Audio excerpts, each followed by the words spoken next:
Bienvenidos y bienvenidas a Literatura y algo más. Hoy veremos Las ruinas circulares de Jorge Luis Borges. Conozcamos al autor.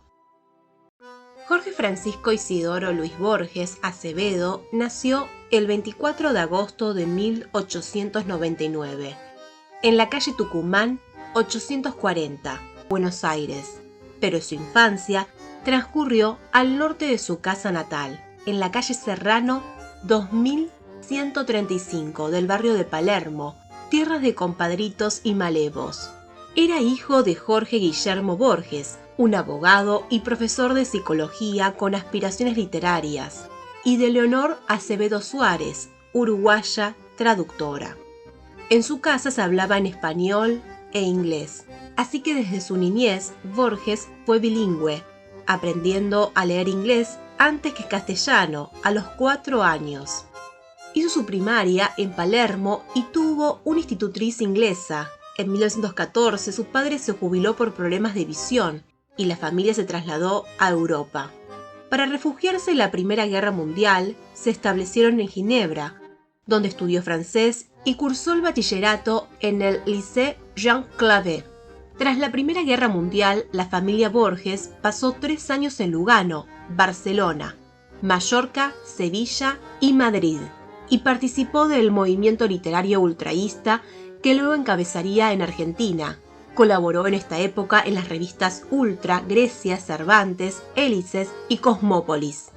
El 4 de marzo de 1921, la familia embarcó en el puerto de Barcelona a Buenos Aires. Allí publicó en la revista Cosmópolis, fundó la revista Mural Prisma, de la que se publicaron 2 números, y publicó en Nosotros, dirigida por Alfredo Bianchi. En agosto de 1924 fundó la revista ultraísta Proa, junto a Ricardo Huiraldes, Alfredo Brandán, Carafa y Pablo Rojas Paz. En 1923 publicó su primer libro de poesía, Fervor de Buenos Aires. Publicó Luna de Enfrente e Inquisiciones en 1924. Cansado del ultraísmo, intentó fundar un nuevo tipo de regionalismo, enraizado en una perspectiva metafísica de la realidad, y escribió en la revista Martín Fierro. En 1929, con Cuadernos San Martín, ganó el segundo Premio Municipal de Poesía de Buenos Aires. En 1930 se produjo el golpe militar a manos del general Uriburu, época en que Borges conoció al que sería su gran amigo, el escritor Adolfo Bioy Casares. En 1931 se publicó el primer número de Sur. Dirigida por Victoria Ocampo, Borges colaboró con un artículo dedicado al coronel Ascasubi. Publicó en 1935 su célebre Historia Universal de la Infamia. Colaboró con la revista quincenal El Hogar, donde publicó en la columna de crítica libros y autores extranjeros hasta 1939. En 1938 consiguió un empleo en la Biblioteca Municipal Miguel Cané, del barrio de Almagro. Ese año sufrió un grave accidente al golpearse la cabeza con una ventana, lo que lo llevó al borde de la muerte por septicemia. Esta experiencia fue el germen del cuento El Sur. En la convalecencia escribió Pierre Menard, autor del Quijote. En 1940 se publicó su antología de literatura fantástica, escrita en colaboración con Bioy Casares y Silvina Ocampo, quienes ese mismo año contrajeron matrimonio y Borges fue el testigo de boda. En 1944 conoció a Estela Canto, de quien se enamoró sin ser correspondido, y publicó una de su colección de cuentos más famosa, Ficciones. En 1946, Juan Domingo Perón fue elegido presidente, venciendo a la Unión Democrática. Borges se declaró abiertamente antiperonista. Dictó conferencias en la Universidad de Montevideo, donde apareció su ensayo Aspectos de la literatura gauchesca. Tras el golpe de Estado a Perón, fue nombrado director de la Biblioteca Nacional, cargo que ocupó durante 18 años, y fue elegido miembro de la Academia Argentina de Letras. En 1949 publica otro de sus libros de cuentos clave de su narrativa, El Aleph. Tras varios accidentes y algunas operaciones, un oftalmólogo le prohibió leer y escribir. aunque en un principio distinguía luces y sombras. En 1955 se quedó ciego por la enfermedad congénita que había dejado sin visión a su padre. En 1956 fue nombrado catedrático en la Universidad de Buenos Aires y recibió un doctorado honoris causa de la Universidad de Cuyo. En 1960 publicó su colección El Hacedor y en 1961 compartió con Samuel Beckett el Premio Internacional de Literatura otorgado por el Congreso Internacional de Editores en Formentor, Mallorca. Este importante galardón le dio el espaldarazo internacional y le ofreció la posibilidad de ser traducido a numerosos idiomas. Viajó a Estados Unidos, invitado por la Universidad de Texas y por la Fundación Tinkers de Austin, para impartir conferencias y cursos sobre literatura argentina durante 6 meses. Asistió en Berlín a un congreso internacional de escritores. Al año siguiente, y en la UNESCO, participó en un homenaje a Shakespeare. Visitó Inglaterra, Suecia y Dinamarca. Y en el 67 obtuvo la cátedra de literatura inglesa en la Universidad Católica Stella Maris de Mar del Plata. El 21 de septiembre de 1967 se casó con Elsa Astete Millán. El matrimonio duró 3 años. Viajó a Estados Unidos con su mujer como profesor de poesía de la Universidad Estadounidense de Harvard, invitado por la Fundación Charles Eliot Norton. En 1968 fue nombrado miembro de la Academia de Artes y Ciencias de los Estados Unidos y de la The Hispanic Society of America en Nueva York. En 1971 fue nombrado doctor honoris causa por la Universidad de Columbia, Nueva York.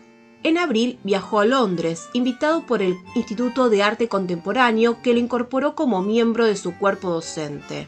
La Universidad de Oxford le confirió el título de doctor honoris causa como doctor en letras. Publicó en Buenos Aires el cuento largo titulado El Congreso. En 1975 falleció su madre a los 99 años. María Kodama se convirtió en secretaria y acompañante de sus viajes. Se casaron finalmente el 26 de abril de 1986. En 1976, bajo la dictadura de Videla, publicó La moneda de hierro. Participó, junto con otros intelectuales, de una entrevista con el general Videla reclamando por los arrestos clandestinos. En 1977 recibió el título de doctor honoris causa por la Universidad de la Sorbona. En 1979 la Academia Francesa lo distinguió con una medalla de oro. Recibió la Orden al Mérito de la República Federal Alemana y la Cruz Islandesa del Halcón en el grado de Comendador con Estrella. Se le hizo un homenaje nacional en el Teatro Cervantes, con motivo de cumplir los 80 años. Viajó con María Kodama a Japón. En 1983 visitó España por última vez para recibir la Gran Cruz de Alfonso X, el Sabio, y participó en los cursos de la Universidad Internacional Menéndez Pelayo. En París, el presidente Mitterrand le hizo entrega de la Legión de Honor. En 1985 participó como audiencia en los juicios a la Junta Militar, criticándola duramente por su accionar genocida. A finales de enero de 1986 fue internado en el Hospital Cantonal de Ginebra. El 14 de junio murió en Ginebra. Fue enterrado en el cementerio de Plainpalais. La triple publicación. Este relato fue publicado por primera vez en diciembre de 1940 en la revista literaria Sur y por segunda vez en 1941, incluido en la colección El jardín de senderos que se bifurcan, que más tarde formó parte del libro Ficciones, 1944. Veamos una breve síntesis del relato. Un hombre llega a las ruinas de un antiguo templo circular con el objetivo de crear un ser humano a través del sueño e imponerlo a la realidad. Al principio sueña que está en el centro de un anfiteatro de estudiantes a los cuales les dictan lecciones. Elige un alumno y, después de darle lecciones particulares, se maravilla de las habilidades del joven. Sin embargo, un día se despierta y por muchas noches no puede dormir. Reconoce que su primer intento ha sido un fracaso y decide buscar otro método de trabajo. Después de un descanso y de observar varios ritos de purificación y adoración a los dioses, se duerme y sueña con un corazón. Noches, días y años pasan y el hombre crea a su hijo, pedazo por pedazo, con atención mayor a cada minúsculo detalle. Finalmente, el joven está completo, pero no habla y no se incorpora. Solo sueña. El hombre le ruega ayuda al dios del fuego para darle vida a su hijo, y éste consiente. El joven se despierta como un hombre de carne y hueso, y es enviado a otro templo. Solo el soñador y el dios del fuego saben que el hijo es una creación, un hombre soñado, no es un hombre real. Al pasar el tiempo, el soñador escucha que hay un hombre en otro templo que puede caminar por el fuego sin daño. El hombre sabe que este es su hijo y se preocupa de la posibilidad de que él se entere que no es un ser humano, sino una proyección de otro. Se acerca de repente a un gran fuego. El hombre acepta que ha llegado su momento de morir y se acerca al fuego. Pasa por las llamas sin dañarse, y en ese momento comprende que él también es una proyección, un sueño de otro. Analicemos el título. Literalmente se relaciona con las ruinas circulares en que se instala el protagonista al inicio y donde termina. Connotativamente, hay algo profundamente circular en la historia. El protagonista sueña, larga y trabajosamente, a otro hombre para descubrir que él es el sueño de alguien más. Pero antes de eso, ha enviado a este hijo que creó a otro templo, a otras ruinas presumiblemente circulares, donde puede que él, sin saber su origen, crea otro hijo de sueños y lo envíe a otro templo, hasta el infinito. ¿Qué significado tiene el epígrafe? Las ruinas circulares empieza con un epígrafe del cuarto capítulo de Alicia a través del espejo, escrito por Lewis Carroll. ¿Y si él lo dejó soñando contigo? Se refiere a una conversación entre Alicia Twinderly y Tweedledum. El rey rojo duerme y Twinderly le dice a la niña que es un personaje o solo una cosa en el sueño del rey. Si el rey se despierta, Alicia, como producto del sueño del rey, desaparecería. Carroll regresa al tema en el primer párrafo del capítulo 8, en las últimas líneas del libro y en la última línea del poema final, el cual termina con las palabras «La vida, ¿qué es sin un sueño?». El género fantástico en el relato. El cuento pertenece al género fantástico, porque ocurre algo inexplicable desde el punto de vista racional, la creación de un hombre por otro a través del sueño, en un contexto que podía pertenecer al campo de lo real. Se produce una vacilación en el texto acerca de si realmente ocurre algo sobrenatural o no. No se puede definir con certeza lo que pasa realmente. Se pueden establecer dos tipos de explicaciones. Explicación maravillosa. Un hombre crea a otro a través del sueño, y luego se da cuenta de que él también es creación de otro que lo sueña. Explicación extraña. El relato es una invención del narrador que nos cuenta un suceso que nadie vio, por lo tanto, se puede pensar que no ocurrió desde un punto de vista pragmático. Aquí, la verosimilitud está muy atenuada. No es que aparezca lo fantástico amenazando la estabilidad de lo frecuente, sino que se plantea un espacio peculiar de por sí, hasta mítico, un templo circular en ruinas, habitado por un personaje igualmente extravagante que nadie sabe de dónde viene. Solo se conoce que es extranjero, viene del sur, de aguas arriba, y que se dedica a asuntos poco habituales, soñar. Lo aparecido desde la primera línea está en el límite entre lo creíble y lo insólito. Nadie lo vio. Desde el principio Borges dinamita el horizonte de expectativa del lector fantástico. Veamos la estructura. Situación inicial. Un hombre gris sin nombre llega a un templo, herido, del sur, y se pone a soñar para recomponerse. Desarrollo. Decide crear otro hombre como proyección. Fracasa en el primer intento. Lo intenta una segunda vez. Situación final. Luego de crear al hombre, se separa de este y se le revela que él también es una creación de otro. ¿Cómo está narrado? El narrador está en tercera persona con focalización cero.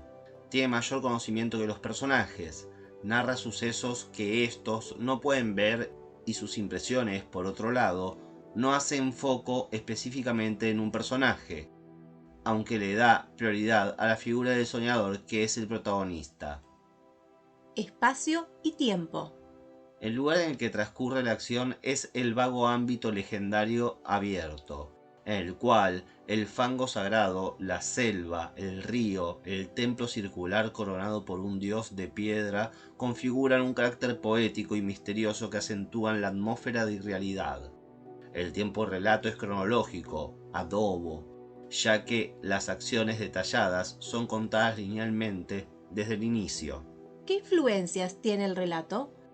La filosofía idealista. En su análisis de A través del espejo, Martin Gardner dice que Twindley defiende la filosofía idealista de George Berkeley, donde las cosas materiales, nosotros incluidos, existen solo en la mente de algún ser o de alguna entidad superior. En las ruinas circulares, los pensamientos o el sueño se manifiestan no como objetos, sino como seres humanos. El regreso infinito. Gardner habla de un regreso infinito en el cual los sueños de Alicia y el Rey Rojo ocurren paralelamente. Alicia sueña con el rey, quien sueña con Alicia, quien sueña con el rey, y así sucesivamente, como dos espejos que se miran el uno al otro. En las ruinas circulares, el soñador no es otra cosa que el sueño de otro soñador que también sueña. Borges retoma el tema del regreso infinito de las ruinas circulares en su poema Ajedrez, del Hacedor. No saben que la mano señalada del jugador gobierna su destino. No saben que un rigor adamantino sujeta su albedrío y su jornada. Y Dios mueve el jugador y éste la pieza. Que Dios detrás del Dios la trama empieza de polvo y tiempo y sueño y agonías. La noche 602. Los temas de circularidad y de regreso infinito en las ruinas circulares se pueden vincular a la noche 602 de las 1001 noches. Borges habla de aquella como una noche mágica entre las noches. En esa noche, el rey oye de la boca de la reina su propia historia. Oye el principio de la historia que abarca a todas las demás y también, de monstruoso modo, a sí misma. Intuye claramente el lector la vasta posibilidad de esa interpolación, el curioso peligro, que la reina persista y el inmóvil rey oirá para siempre la trunca historia de las 1001 noches, ahora infinita y circular. La leyenda del golem. Hay rasgos también de intenso interés en la Kabbalah y de la leyenda del golem, que forma parte de la tradición mística judía.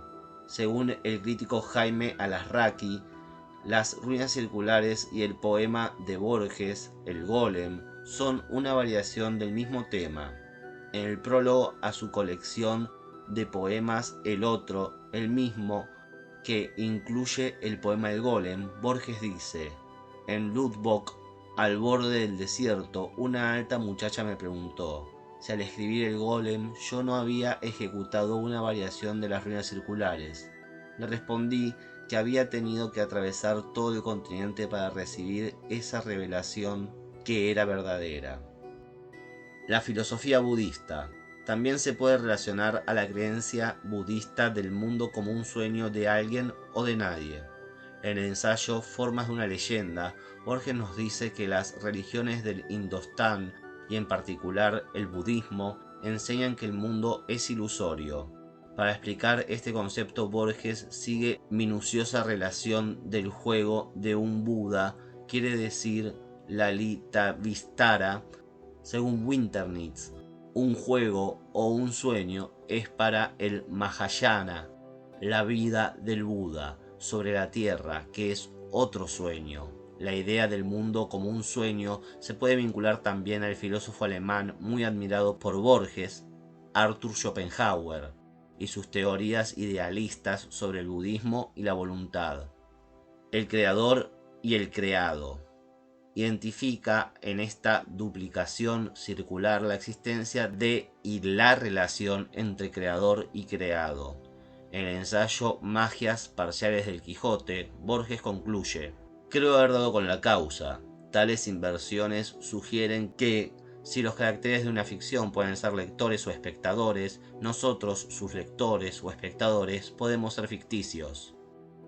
La creación literaria. El cuento se puede leer como una metáfora, cuyo soñador es un escritor y el hijo su creación literaria.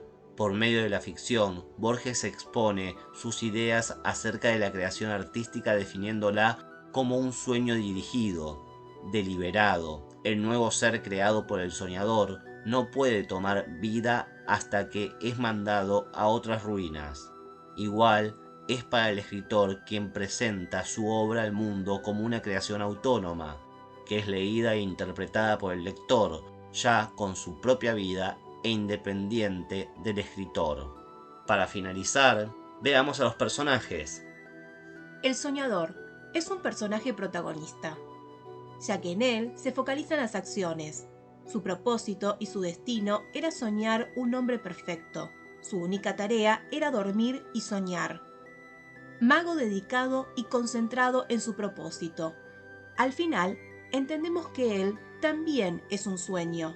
Es un personaje redondo debido a que su actitud hacia el sueño en sí va transformándose y va aprendiendo cosas en el transcurso del relato.